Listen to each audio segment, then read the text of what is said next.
எல்லாருக்கும் வணக்கம். கடமையை செய் பலனை எதிர்பார்க்காத. என்னடா நம்ம எதுக்கோ எதிர்பார்த்துட்டு இருந்தோம், இது என்ன ஒரு ஸ்லோகம் சொல்கிறான்னு பார்க்குறீங்களா? எந்த விஷயத்துக்காக நீங்கள் எதிர்பார்த்துட்டு இருக்கீங்களோ அதுக்கு முன்னாடி ஒரு ஸ்லோகம், ஒரு குட்டி கதை. ஏன்னா இந்த வீடியோ முடியும் போது அந்த ஸ்லோகத்துக்கும் அந்த குட்டி கதைக்கும் ஒரு லிங்க் இருக்குது, சரிங்களா? கடமை செய் பலனை எதிர்பார்க்காத, அதான் அந்த ஸ்லோகம். எனக்கு ரொம்ப பிடிச்சிது. என்னடா இது, கடமையை செய்ய சொல்கிறாங்க, பலனை எதிர்பார்க்க வேணான்றாங்கல்லன்னு நிறைய பேருக்கு அந்த ஸ்லோகமில் ஒரு டவுட் ஒன்று இருக்குது. வேலை பண்ணுறோம், வேலைக்கேற்ற கூலி எதிர்பார்க்கக்கூடாதா? இவ்வளோ கஷ்டப்பட்டு உழைக்கிறோம், சம்பளத்தை எதிர்பார்க்கக்கூடாதா அப்படின்னு. அந்த ஸ்லோகத்துடைய முழு மீனிங் என்னன்னா ஒரு கதையாக சொல்லிடுறேன். ஒரு பெரிய வீடு, ஒரு மிகப்பெரிய பணக்காரர். அவர் ரூமு மட்டும் க்ளீன் பண்ணுறதுக்கு ரெண்டு ஆட்கள் இருப்பாங்க. ரொம்ப பிடிச்சவங்களும் 2 பேர் அந்த ரூம் க்ளீன் பண்ணுறதுக்கு வச்சுருக்காரு. அவர் மிகப்பெரிய பணக்காரர். அவர் இப்போ 2 பேரும் வந்து ரூம் துடைக்கிறவங்க. ஓகே, அவர் காலையில் ரெடி ஆகி அந்த ரூம்லேருந்து வெளியே வரும்போது அவங்க துடைச்சிட்டு இருக்காங்கல்ல, அதில் ஒருத்தர் வந்து அவர் பாட்டுன்னு ஒரு வேலையை பார்த்துட்டு இருப்பார், துடைச்சிக்கிட்டே இருப்பார். இன்னொருத்தர் இருக்கார்ல, அவர் போய், சார் உங்கள் ட்ரெஸ்ஸு சூப்பராக இருக்குது சார், சார் நீங்கள் போட்டுக்கிற கண்ணாடி நல்லா இருக்குது சார், சென்ட்டு சூப்பராக இருக்குது சார், நல்லா இருக்குது சார், சூப்பராக இருக்கீங்க சார், எனக்கு பேக் கொடுங்க சார் அப்படின்னு வாங்கிட்டு போவார். இன்னொரு ஆள் வணக்கம் சார் சொல்லிட்டு வேலையை மட்டும் பார்த்துட்டு இருப்பார். இப்படியே தினமும் நடக்கும். அப்புறம் அந்த ஓனர் வந்து இந்த ஊரை விட்டு வெளியூருக்கு போகிறாரு. போகும்போது 2 வேலைக்காரங்களும் கூப்பிட்டு ஒருத்தருக்கு வந்து 1 மாதம் சம்பளம் எக்ஸ்ட்ரா, யார் கூட பேக்லாம் தூக்கிட்டு போய் எப்போ பார்த்தாலும் நான் சூப்பர்னு சொன்னார்ல, அவருக்கு 1 மாதம் சம்பளம் எக்ஸ்ட்ரா. இன்னொரு ஆளுக்கு ஒரு வீடு வாங்கி கொடுத்து அவரை, நீ என் கூடவே வந்துருங்க, நான் அவர் கூடவே அவரை கூப்பிட்டு போகிறேன். இவன் ஓடி போய் கேட்டானா, சார் என்ன சார் தினமும் நான் தானே சார் உங்கள் பேக் எடுத்துருந்தேன், நான் கொடுத்த வேலையை நீ கரெக்டாக பண்ணல, நீ ஜால்ரா அடிக்கிறதுலையே இருந்த, எனக்கு இது நல்லா இருக்கு அது நல்லா இருக்குன்னு. ஆனால் அவன் வேலையை மட்டும்தான் பார்த்தான். வேலையை கரெக்டாக பார்த்தா பலனு கடவுள் கொடுப்பார், அந்த பலன் தான் இது அப்படின்னு சொன்னான். இப்போ விஷயத்துக்கு வருவோமா? திருச்சி கிழக்கு தொகுதி. இன்றைக்கி நான் என்ன முடிவு சொல்கிறேன் இதுதானே. நான் திருச்சி கிழக்கில் நிற்கணுன்னா நான் முதல்ல அரசியலுக்கு வரணும். நான் அரசியலுக்கு வரேனா இல்லையான்றதை சொல்கிறேன். அரசியல் எப்படி என் வாழ்க்கையில் வந்ததுன்னு சொல்கிறேன். உங்களுக்கு நல்லா தெரியும், என் வீட்டில் குழந்தைங்கள வளர்த்துக்கிட்டு நான் பாட்டுன்னு சோஷியல் சர்வீஸ் பண்ணிகிட்டு இருந்தேன். மாற்றுத்திறனாளிக்கு டான்ஸ் சொல்லி கொடுக்குறது, ஓப்பனர் சர்ஜரி பண்ணுறது, பசங்களை படிக்க வைக்கிறது, ஸ்போர்ட்ஸு எல்லாத்துலேயும் என்னால் முடிஞ்ச வரைக்கும் பண்ணுவேன். என்னால் முடியல மற்றவங்கிட்ட கேட்டு பண்ணிகிட்டு இருந்தேன். இந்த டைமில் தான் ஜல்லிக்கட்டுன்னு ஒன்று வருது. ஒரு சில விஷயம்லாம் ஃபாஸ்ட்டாக சொல்லிடுறேன், உங்களுக்கு தெரிஞ்ச விஷயந்தான். ஜல்லிக்கட்டுன்னு ஒன்று வருது, அதில் நான் போகிறேன், சாப்பாடு போகிறதுக்காக குழந்தைங்களுக்கு போகிறேன். அப்படி நான் அந்த ஜல்லிக்கட்டு நடந்து முடிஞ்ச விஷயம்லாம் உங்களுக்கு தெரியும். அப்புறம் என் மேலே ஒரு தலைவர் விமர்சனம், எதுக்கு தலைவர்னு சொல்லுவாரா, நம்ம அண்ணன் தான், சீமான் அண்ணன் ஒரு விமர்சனம் வைக்கிறாரு. அதுக்கு நான் மறுபடியும் ஒரு ட்வீட் போடுறேன், அவர் ட்வீட் போடுறேன். அப்போ தான் என் வாழ்க்கையில் அரசியல்னு அந்த நுழையுது. நம்ம சாப்பாடு போகிறதுக்கு போகணும், இது என்னடா இவ்வளோ பெருசாக இருக்குது, அந்த ஜல்லிக்கட்டு தான் எனக்கு அரசியலில் உள்ள நுழைஞ்சது, என்னடா இவ்வளோ பெருசாக இருக்குது அப்படின்னு. அப்படியே போச்சு. அதே தலைவர் தான், அதே சீமான் தான் ரஜினி சார் அரசியலுக்கு வர்ற மாதிரி பேச்சு அடிபட்ட உடனே அவங்க சைட்லேருந்து பேசுகிறாங்க, தலைவரை பற்றி பேசுகிறாங்க. தலைவர் எனக்கு வந்து ஒரு குரு, என்னை வாழ வச்ச தெய்வம், ஒரு அப்பா மாதிரி, ஒரு அண்ணன், அப்பா எல்லாமே சொல்லலாம். ஸோ அவரை பற்றி அதிகமாக பேச ஒரு முறையும் சூப்பர் ஸ்டாருக்கு ஃபோன் போடுவேன், அண்ணா ரொம்ப ஓவராக பேசுகிறாங்க, டெப்பா கம்முன்னு இருக்கண்ணா, நீ சைலண்ட்டாக இப்படியே ஓரளவுக்கு தான் நம்மளால் பொறுக்க முடியும். அதுக்கப்புறம் ஆடியோ ரிலீஸ் ஃபங்க்ஷனில் என் மனசில் கடலாம் உடச்சி சொன்னேன், அதை நீங்களும் பார்த்துருப்பீங்க, தெரியும். அதுக்கப்புறம் ஒரு ரஜினி சாருக்கு ஒரு ஃபங்க்ஷன் வந்தது, அந்த ஃபங்க்ஷன்லேயும் பேசினேன் இதை பற்றி. உங்களுக்கு தான் தெரியுமா அந்த வீடியோ, யார் ஓட்டப்பந்தயத்தில் ஜெயிக்கிறது, இப்போ கூட அந்த வீடியோ போயிட்டுருக்கு. அதை பேசணும், அது பாட்டும் அப்படியே போயிட்டு இருந்தது. அதுக்கப்புறம் பார்த்தீங்கன்னா ரஜினி சார் அரசியலுக்கு வரேன்னு அனௌன்ஸ் பண்ணுறாரு. பண்ணோடனே நான் போய் தலைவரை பார்க்குறேன், என்ன வரீங்களா, நியூஸில் வருது, ஆமாக்கா நான் வரேன் அப்படின்னா பயங்கர சந்தோஷம். ஏன்னா வாழ்க்கையில் ஒளி ஏற்றி வச்சவர், அவர் அரசியலுக்கு வர்றாரு, அவருக்கு சப்போர்ட்டிவாக இருக்கணும் நம்ம. அப்புறம் எல்லாருக்கிட்டையும் போய் நம்ம கேட்டுட்டு இருக்கோம், தலைவர் வந்துட்டாருன்னா எல்லாமே குழந்தைங்களுக்கு இன்னும் நிறைய பண்ணலாம் அப்படின்னு, என்ன நானும் வரேன்னு அப்படின்னா ரொம்ப சந்தோஷம் அப்படின்னு ஸ்ட்ரெயிட்டாக கிளம்பி நான் ட்ரஸ்ட்டுக்கு வரேன். என்னுடைய ட்ரஸ்ட்டு, என்னுடைய ஃபேன்ஸு எல்லாரையும் கூப்பிட்டு என்னுடைய வெல்விஷர்ஸ் எல்லாரையும் கூப்பிட்டு உட்கார வச்சு தலைவர் அரசியலுக்கு வராரு. புரியுதுங்களா? எனக்கு வந்து எழுத படிக்க தெரியாது, அதான் ஒரு ட்வீட் பண்ணணும், இதெல்லாம் ரெடி பண்ணுங்கன்னு தமிழில் சொல்லிவிட்டு அவங்க ரெடி பண்ணிட்டு இருக்க ஒரு டீம். இன்னொரு டீம் உட்காந்து என்கிட்ட கேள்வி கேட்குறாங்க, தலைவர் அரசியலுக்கு வந்து அவர் வந்து சிஎம் ஆகிடுவார், நீங்கள் வந்து அமைச்சர் ஆகிடுவீங்களாண்ணே, சுகாதாரத்துறை அமைச்சர் தான் நம்ம வந்து ஆப்ரேஷன் நிறைய பண்ணலாம், இன்னொருத்தர் கல்வித்துறை எடுத்தால் நிறைய படிக்க வைக்கலாம். டேய், கடமை செய்யணும், பலன் எதிர்பார்க்கக்கூடாது. சுகாதாரத்துறை அமைச்சர், இது வந்து கல்வித்துறை, இதெல்லாம் படிச்சுங்க வர இடம். அண்ணன் படிக்கலடா. எல்லாருக்கும் படித்த இடத்த போட்டு ஒரே இடத்துல போய் முடங்கி போய் படிப்புனா படிப்பு மட்டும், எல்லாம் கட்சி வளரட்டும், தலைவர் வரட்டும், எல்லா துறையிலேருந்து ஹெல்ப் கேட்டு நல்லா பண்ணுவோம், பெரிய ட்ரஸ்ட்டு கட்டுவோம். இப்போன்னா சின்ன ட்ரஸ்ட்டில் தான் நம்ம இருக்கோம். சின்ன வீட்டில் 60 குழந்தைங்க நீங்கள் இருக்கீங்க, 100 ஏக்கரில் கட்டுவோம். ஊனமுற்றோர்கள் இந்த பக்கம் திருநங்கைகளுக்கு இந்த பக்கம் முதியோர்களுக்கு ஒரு பெரிய ட்ரஸ்ட் கட்டி பண்ணுவோம்டா. சூப்பர்ண்ணா. இன்னொருத்தர் டக்குன்னு அங்கேருந்து, அண்ணா நம்மளை எதிர்த்து பேசின்னு இருக்கார்ல சீமான் அண்ணா, அவருக்கு ஆப்போசிட்டாக எதிர்த்து நில்லுங்கண்ணே அப்படின்னா. அது அரசியல் இல்லை. ஒருத்தர் மேலே கோவத்தால் நம்ம அரசியலுக்கு வந்தால் அது வந்து வெறுப்பு அரசியலாக மாறும். அரசியல்ன்றது மக்களுக்கு நல்லது பண்ணுறதுக்காக வரணும். இப்போ அவரை நான் அழிக்கணும், அவரை நான் ஏதோ ஒன்று செய்யணும்னு அந்த ஆசையில் வந்தேன்னு வச்சுங்களேன், ஆசை என்ன ஆகும், கோபமாக மாறும். கோபத்துலேருந்து என்ன வரும், வார்த்தைகள் தப்பாக வரும். வார்த்தைகள் மட்டும் வராது, தப்பான வார்த்தைகள் வரும். மக்களுக்கு நம்ம மேலே மரியாதை இல்லை, மக்களுக்கு நம்ம மேலே மரியாதை இருக்காது, போயிடும்.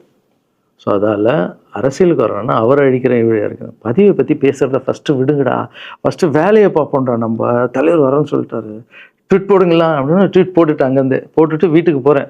இங்கே தான் பெரிய ட்விஸ்ட் இருக்குது எனக்கு. வீட்டுக்கு போகிறேன். வீட்டுக்கு போனோன்னா எப்பவும் நான் அம்மா கிட்டே போய் ஒரு விஷயத்த சொல்கிறதுக்கு முன்னாடி ஒரு சர்ப்ரைஸ் ஒன்று பண்ணுவேன். எங்கள் அம்மா கோவில் கட்டுறது கூட, கோவில் கட்டிட்டு ஸ்டாச்சுலாம் ஆர்டர் பண்ண அப்புறம் தான் அந்த ஸ்டாச்சுவே காமிச்சாங்க அம்மாவுக்கு. அதே மாதிரி அரசியல் விஷயத்துலையும் போய் சொல்லலான்னு அம்மாவை கூப்பிட்டு ஃபேமிலியெல்லாம் உட்கார வச்சு, அம்மா தலைவர் அரசியலுக்கு வர்றாரு, சரி கண்ணா, நானும் அரசியல் போடுறேன், இங்கே பரமா ட்வீட் போட்டிருக்கேன் அப்படின்னு அம்மா முகம் டக்குன்னு மாறிச்சு. மாறிட்டு ஓகே கண்ணா, ஓகே கண்ணா சாப்பிடலாம் அப்படின்னு எழுந்து போயிட்டாங்க. என்ன இப்படி போக மாட்டாங்களே, ஒரு விஷயத்த சொன்னால் சூப்பர் கண்ணான்னு பேசுவாங்கள்ல, 1 hour அதில் இருக்கிற நல்லது கெட்டது எல்லாம் பேசுவாங்க, என்ன போயிட்டாங்க அப்படின்னு ஒரு ஃபீல். சரி, இது உடம்பு சரியில்லை போல, அப்செட்டில் இருக்கான்னு விட்டேன். அப்புறம் 2-3 நாள் அவங்ககிட்ட பேசவே மாட்டுறாங்க. கூப்பிட்டு உட்காரு, என்னம்மா உனக்கு பிரச்சனை, ஏதாவது தப்புன்னா அடின்னா அடிச்சிடுமா, என்னம்மா இப்படி பேசாமல் இருக்குன்னா, இல்லை கண்ணா நீ அரசியல் போனது எனக்கு பிடிக்கல அப்படின்றாங்க. ஏமா அரசியல் போனால் பிடிக்கல? இல்லை கண்ணா, அது ஒரு சாக்கடை, அரசியலுக்கு போகக்கூடாது, அது வந்து பணம் கொடுக்குறாங்க அரசியலுக்கு, ஊட்டு வாங்குறதுக்கு பணம் கொடுத்து தாங்க நான் ஜெயிக்கிறாங்க. அதுக்கப்புறம் ஜாதி இல்லைன்னுவாங்க, ஜாதி இருக்குது, மதம் இல்லைன்னுவாங்க, மதம் இருக்குது, அந்த சாக்கடைக்குள்ளே நீ போகாதப்பா. நம்மளுக்கு வாழ்க்கையை ஒளி வச்சு ஏற்றி வச்சவர் தாங்க நம்ம சூப்பர் ஸ்டார், அவர்கிட்ட என்னை கூப்பிட்டு போப்பா, நான் சொல்கிறேன், அவர் ஒரு ஆன்மீகவாதி, அவரும் அரசியலுக்கு வர வேணாம், இந்த வயசில் அவர் நிம்மதியாக இருக்கட்டும், எதுக்கு அரசியலுக்கு வர, என்னை கூப்பிட்டு போ, அப்பாயின்மெண்ட் வாங்கி கொடுத்துருந்தாங்க. அப்பாயின்மெண்ட் வாங்கி கூட நானும் வேறு கனவுல வந்து மைண்ட் வைஸ், அம்மா நான் சொல்கிறது கேளுமா, நம்ம எத்தனையோ இப்போ வந்து எல்லா குழந்தைங்களுக்கும் ஒவ்வொரு ஸ்டேஜில் போய் கேட்டு தானேம்மா ஹெல்ப் நடக்குது. இப்போது தலைவர் வந்துட்டாருன்னா நம்ம தாராளமாக பண்ணலாம்லம்மா, உன் கையில் எவ்வளோ காசு இருக்கோ அதுக்கு மட்டும் செய், அரசியல் வேணான்னு சொல்கிறேன் அப்படின்னு போயிட்டான். அந்த ஃபேஸ் வந்து அதுக்கப்புறம் அடிதான் நம்மளுக்கு. சரி, இந்த உலகத்தில் அம்மா மீறி பண்ணலாம், ஆனால் நான் உருப்பிட மாட்டேன், எனக்கு நல்லா தெரியும். இந்த உலகத்துலேயே எனக்கு யாருன்னா எங்கள் அம்மா தான். அது அம்மா இல்லை, எங்கள் கடவுள்னே சொல்லலாம், நான் எதிர்க்க பார்க்குற கடவுள். சரி, அம்மாவுக்கு சொல்லி புரிய வைக்கலாம், என்னடான்னு தலைவர்கிட்ட போய் எப்படி சொல்கிறது, பசங்கிட்ட ஒரு பயங்கர பில்டப் கொடுத்துட்டோம், அது இதுன்னு எல்லாம் வேலை பார்த்துட்டு இருக்காங்க, என்ன பண்ணுறது. அந்த டைமை பார்த்து கொரோனா வருது, ஒரே ஷாக்கு, வெளியே போக முடியாதுன்றாங்க, இல்லைன்னா முடிஞ்சு போச்சு. பிரச்சாரம் பண்ண வெளியே போக முடியாது, தலைவருக்கு உடம்பு சரியில்லாமல் போகுது, ஹைதராபாத் ஷூட்டிங் போகிறார், உடம்பு முடியல, அப்படியே எல்லாமே கொலாப்ஸ் ஆகுது. அப்புறம் தலைவர் அலௌன்ஸ் பண்ணுறாரு, நான் அரசியலுக்கு வரல, டாக்டர்ஸ் வந்து போகக்கூடாதுன்னு சொல்லிட்டாங்க, கொரோனா டைமில் நம்ம வந்து பிரச்சாரம் போக முடியாது, அதை காரணம் சொன்னார், அது உங்களுக்கு எல்லாருக்கும் தெரியும். ஆவலை தான் தலைமையில் கை வச்சுன்னு உட்காந்துட்டோம். நான் ட்ரஸ்ட்டில் இருக்கிற குழந்தைங்க மற்றவங்க எல்லோரும் என்னென்னோ நினச்சி ஒர்க் பண்ணிட்டு இருந்தால எல்லாரும் அப்செட்டில் உட்காந்துருக்கோம். தலைவர் ஒருத்தம் போய் பேசி பார்க்கலாம் அவர்கிட்ட, தலைவர் வர்றாரு, கூப்பிட்றாரு, போகணும். அந்த மாதிரி தலைவரை பார்த்ததில்லை நான். அப்படியே எனக்கு புரிஞ்சுது, அவர் ரொம்ப வலியில் இருக்கார் அப்படின்னு. எவ்வளோ சுறுசுறுப்பானால உடம்பு முடியலைங்கண்ணா, பரவாயில்ல, உங்கள் உடம்பு தானே முக்கியம், என்ன இதெல்லாம் என்னென்ன தூக்கி போடுங்கண்ணா. இல்லைங்கண்ணா, இத்தனை வருஷம் என்னை வாழ வச்சாங்கல்ல, அவங்களுக்கு ஏதாவது ஒன்று பண்ணணும்னு நினச்சேங்கண்ணா, இங்கே குத்துதுக்கண்ணா, எனக்கு என்ன பண்ணுறதுன்னு தெரியல, ரொம்ப கஷ்டமாக இருக்குது அப்படின்னா. அண்ணே அதை விடுங்கண்ணே, எல்லாம் அப்படின்னு அவர்கிட்ட பேசிட்டு அவர் வந்து அப்போ நான் முன்னாடி பேசும்போது அவர் சொல்கிறார், நான் கூட பதவிக்கு வரணும்னு ஆசைப்படல, இன்னொரு நல்ல ஆள் படித்த ஆள் அங்கே நிற்க வச்சு பார்ப்போம். யாருன்னே சொல்லுவேன், யாருன்னு கூட சொல்லலை. அது அப்படியே போச்சு. அவர் மனசுக்கு மட்டும்தான் தெரியும், யாருன்னு கூட சொல்லலை. ரொம்ப அப்செட்டாக இருந்தார். சரி ஓகே, இதுவும் கடந்து போகணும். அப்படியே கடந்து போச்சு. எனக்கும் காஞ்சனா படம் அது இதுன்னு பெரிய ஹிட் ஆகுது. அதுக்கப்புறம் யார்கிட்டையும் நீங்கள் யாரும் எனக்கு ஹெல்ப் பண்ண வேணாம். முதல் நாள் நான் கலைஞர் ஐயா கிட்ட ஹெல்ப் கேட்டேன். அவர் ஒரு சில குழந்தைங்களுக்கு ஹெல்ப் பண்ணார். அதுக்கப்புறம் அன்புமணி ராமதாஸ் ஐயா, அவரும் ஹெல்த் மினிஸ்டர் இருக்கும்போது அவர் ஒரு சில குழந்தைங்களுக்கு ஹெல்ப் பண்ணார். அப்புறம் நம்ம விஜய் சார் நண்பர், அவர் ஒரு குழந்தைக்கு ஆப்ரேஷன் பண்ணார். ஸோ இருக்கும்போது என்னால் முடிஞ்ச வரைக்கும் சொந்த பணத்தை போட்டு பண்ணிவிடுவாங்க. முடியாத போது தான் நான் அந்த ஹெல்ப்பை கேட்பேன். இப்போ தான் நல்லா வந்துட்டுமே, யாருக்கும் எனக்கு பணம் கொடுக்க வேணாம், இனிமேல் என் சொந்த பணத்திலே பண்ணுறேன்னு சொல்லிட்டு நான் பாட்டுன்னு ஒரு வீடியோ கூட நான் போட்டேன், இனிமேல் யாரும் பணம்லாம் கொடுக்க வேணாம் அப்படின்னு. அப்படியே போயிட்டுருக்கு. காஞ்சனாவெல்லாம் முடிஞ்சு ஜிகிர் தண்டா படம் ரிலீஸ் ஆகுது. ஜிகிர் தண்டா பார்ட்டி போயிட்டுருக்கு. டைரக்டர் நின்று பேசுகிறேன். நான் டைரக்டர் கிட்ட போகிறேன். டைரக்டர் யார்கிட்டயோ ஃபோனில் பேசிகிட்டு இருக்காரு. அப்படியே பேசிகிட்டு இருக்கிறவர் டக்குன்னு இந்தப்பா சீமானன் பேசுவான்னு கொடுத்துட்டாரு என்கிட்ட. அவருக்கும் தெரியாது நான் பேச போகிறேன். அவர்கிட்ட லாரன்ஸ் பேசுவார், சீமானன் ரெண்டு பேரும் சைலண்ட்டு. நானும் எதுவும் பேசலை, சீமானனும் எதுவும் பேசலை. அப்படியே ஒரு நிமிஷம் அப்படியே நிற்கிறோம். பெரியவர் இல்லை என்னாலும் அண்ணன் அப்படின்னு. அவ்வளோதான் அண்ணன். பயங்கர பாசம். எந்த இடத்துல கோவம் இருக்கும் அந்த இடத்துல குணம் இருக்குன்னு சொல்லுவாங்கள்ல. அண்ணன் புகழ்ந்து தள்ளுறாரு ஜிகர் தண்டாவை. இப்படி பண்ண கண்ணா, அப்படி பண்ண இவ்வளோ சூப்பராக பண்ண, அந்த சீன் எனக்கு ரொம்ப பிடிச்சதுன்னு. அவருடைய அன்பு தான் தெரியும்ல, எல்லாமே அதிகமாக இருக்கும் அண்ணன்கிட்ட. அண்ணா ரொம்ப சந்தோஷமாக வாழ்த்தினார். அப்புறம் நான் மாற்றம்னு ஒரு அமைப்பு ஆரம்பிச்சிருக்கேன்ல, இந்த விவசாயிகளுக்கு டிராக்டர் கொடுக்கறது, அப்புறம் மாற்றுத்திறனாளிக்கு ஸ்கூட்டி கொடுக்குறது, எல்லாமே அதை பார்த்துட்டு பத்திரிகையாளர் கேட்குறாங்க அவர்கிட்ட, ரகுவலரன் சார் மாற்றம்னு அமைச்சிருக்காருன்னா, நல்ல விஷயம் தம்பி, நல்லா பண்ணிட்டோம், நல்லா இருக்கட்டும் அப்படின்னு வாழ்த்தினார். ஸோ ஒரு பெரிய பிரச்சனைக்கு கடவுளே அதை அப்படியே சால்வ் பண்ணி வச்ச மாதிரி ஆயிடுச்சு. அப்படியே போச்சு. ஆனால் நீங்கள் நல்லா இருக்கணும், எங்கே இருந்தாலும் நல்லா இருப்பீங்க. எப்போல்லாம் ட்ரஸ்ட்டுக்கு போகும்போது பசங்களாம் கேட்பாங்க, அந்த 100 ஏக்கர் ட்ரஸ்ட்டு குழந்தைங்க, சரி ஓகேடா. அப்படி பார்த்தீங்கன்னா நண்பர் விஜய் சார்கிட்ட பேசிகிட்டு இருக்கும்போது நான் வர அரசியலுக்குன்றார். நிஜமா நண்பா அப்படின்னு. எஸ் அப்படின்னு. மறுபடியும் போய் ட்ரஸ்ட்டில் உட்காந்து டேய் நண்பர் வராரு. ஏன்னா சூப்பர் ஸ்டார் எனக்கு எவ்வளோ க்ளோஸோ, நண்பர் கூட அவ்வளோ க்ளோஸ் தான் எனக்கு.